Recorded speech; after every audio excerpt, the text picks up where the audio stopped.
everyone, I'm here with a favorites video for the month of September. I know it's been a little while since I did a favorites video, and it's been a little challenging because I'm still here at home, working at home, and I'm very grateful for that, I have to say. However, all the days have just sort of blurred together. As I explained in a previous video, I've been finding it a bit challenging, just everything that's been going on. Of course, like many people, this whole situation is very stressful. So even if you're at home and you're safe and you're not doing anything, it's stressful because you're worried about people, you're worried about the situations, and now with kids back in school and everything, I'm, extremely worried about that. And we were doing really well where I live in the summertime, where we had like almost no cases, and now they've like really gone up. And I think it's because people got lazy and complacent and thought we're fine, and so started going out and doing things, and people from other provinces came, and it just, it started to spread again. And now it's not great. So I'm still at home, still not doing anything. So, it's not like I've gone out shopping or anything. I have ordered a few things online, but I feel like I've mostly just been kind of in routine, not really trying not to buy like a whole lot of extra stuff other than what kind of we need. So there hasn't been like a lot of extras and things. And like I said, the days just kind of blur together after a while, and it sort of becomes like, did I get that last month? Did I get the month before? Like everything just kind of blurs together. And I don't know about you, but I've been just feeling very, very stressed, and I'm finding like my anxiety and depression seems a little more heightened because there's always this worry in the background. And then you turn on the news and there's all sorts of crazy stuff happening, especially in the United States. And I know most of you that watch that are in the US. So for those of you who are watching this, whether it's here in 2020 or if you're seeing this in the future sometime, I hope you're safe and well. I hope everything's okay where you are, that you and your family are safe and well. Some people say, oh, well, don't worry. It's, they'll say, oh, you're in Canada, don't worry about it. But the border is an hour and a half away, and no one wants to see their neighbors in distress. And I'm not saying Canada doesn't have problems, because we do. We certainly do. We're definitely not perfect. We have our own problems, but we do get a lot of American influence through things like television, the internet, all of that stuff. And so, it's distressing to see people, doesn't matter what border they're on, side of the border or where they are in the world, it is, obviously distressing to see people in distress. And, if I feel distressed watching it, I can only begin to imagine how certain people in certain groups feel. For example, if you are a Black person living in the United States, I can only imagine how it must feel with what's going on right now. Or if you're somebody, whose family, maybe a family member or something that's suffering with COVID, how you must feel. So I definitely feel for everybody out there and all the things they're going through. And I know, it's a big wide world with lots of problems and lots of issues, but it is certainly everything seems very heightened right now, and it's very stressful for everybody, and especially for the people who are going through it. So I am sending out love to you all, and I hope you're all well. I hope you're all doing fine. But I didn't come on here to pontificate or to talk about, to whatever. I did want to give you, though, a little bit of update. I've just been kind of making videos as I kind of feel up to it. I've gotten a little bit off schedule, and it's because of just kind of, we're in a weird situation, and it's a strange time. But let's look at some favorite things. So I'm going to look at some decks and some books that I have enjoyed over the past few months. So the first deck I'm going to go through is some people say Croatia, some people say Croatia. I don't know what the right pronunciation is, but this deck has been, I think it's one of the most beautiful decks I own. I love this deck so much, and I've been really having fun doing this series where I walk through all of the different demons or fallen angels, whatever you want to call them. It's just like the design, like everything is so well put together. It's just gorgeous, and I think it reads really well too. I don't really use it as a tarot deck so much as an oracle deck. The book is beautiful. You've got full page, got a description for each of them. It's well thought out.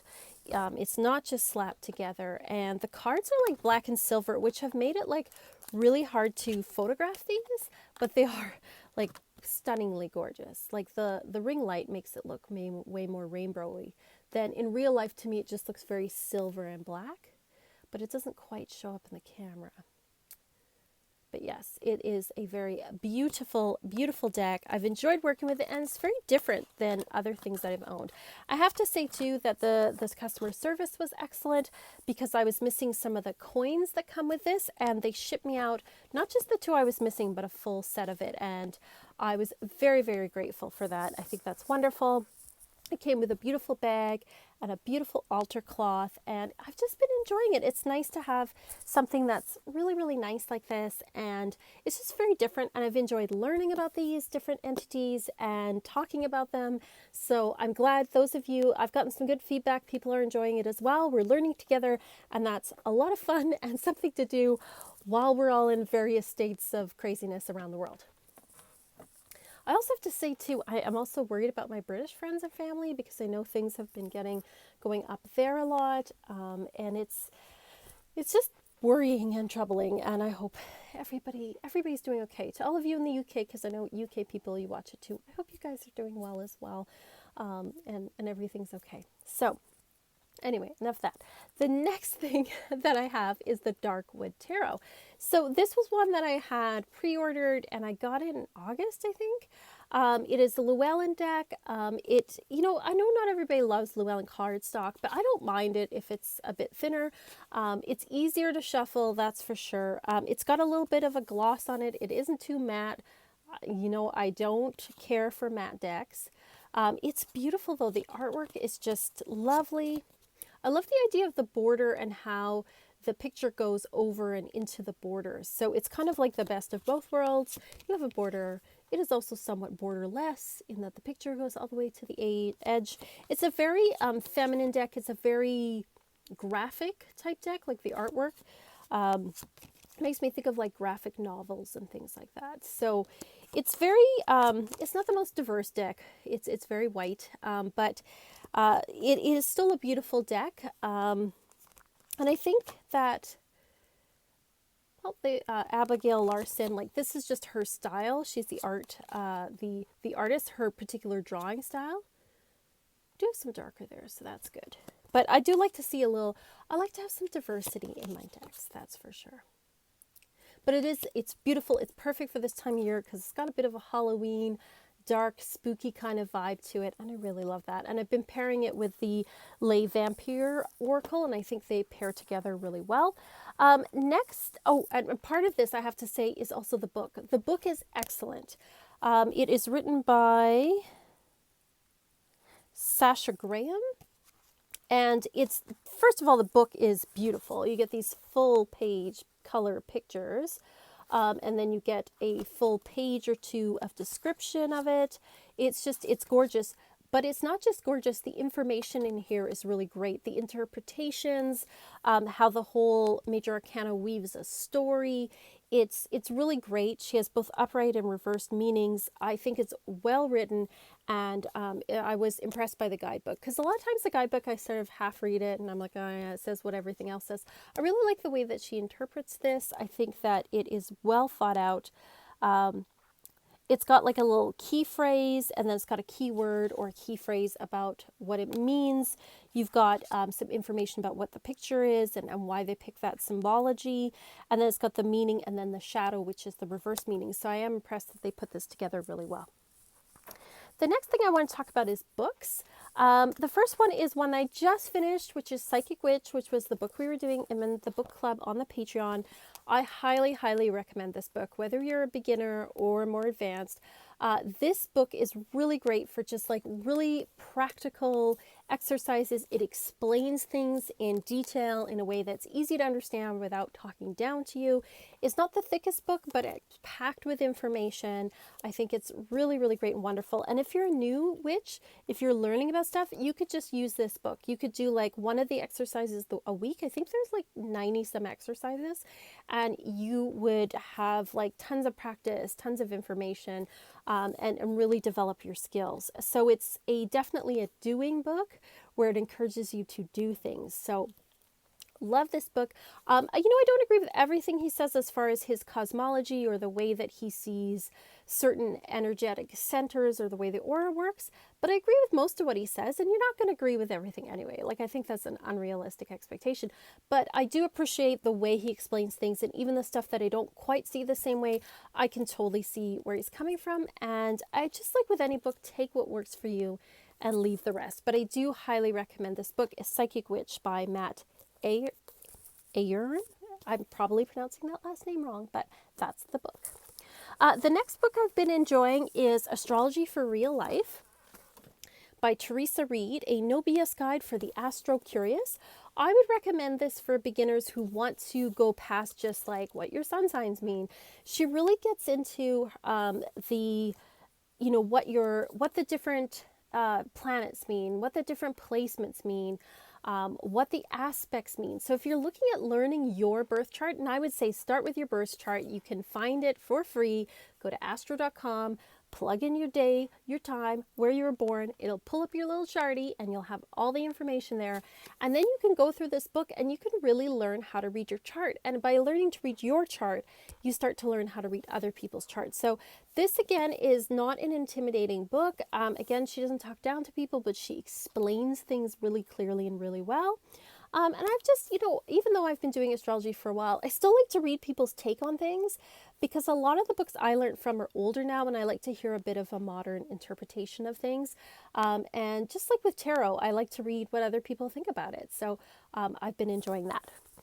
The other book I started reading is a fiction book, and I'm trying to get back into fiction because I've been reading so much nonfiction. And it is The House of Leaves by Mark Z. Danielewski. I hope I'm pronouncing that right. This has been around since 2000. It's sort of a horror book. And I was curious about it because I remember a coworker was reading it like years and years ago, and he was like, "You've got to read this book." And then somebody I was watching on YouTube was talking about this book, and I'm like, "That's that book he was talking about." And it's just like a really weird book. Like, it's written really strangely. I just started into it, and there's already like 3 layers of the story. You have the initial narrator, you have the second person that he's talking about, his narration, and then you have the third of what the people he's talking about. So you've got all these layers, but it's basically, the general gist is, it's about these people who buy a house that looks, that is bigger on the inside than what it looks like on the outside. And then the guy that investigates and makes these films, he dies, and then somebody finds his papers and the work that he's done. So you've got all these different layers and narrators and things. So it's very, very interesting and supposed to be quite spooky. So I've been enjoying that. Also, I did buy myself some more candles. They sometimes advertise them as, where is it here? Birthday candles. They also advertise them as Hanukkah candles or chime candles, but I find these are great for spell work. I love that they come in like the rainbow of colors, and then lots of white too, because you can't, you're going to use lots of white. I love these. They're like the perfect size because they burn for, a couple of hours. I think that they're perfect.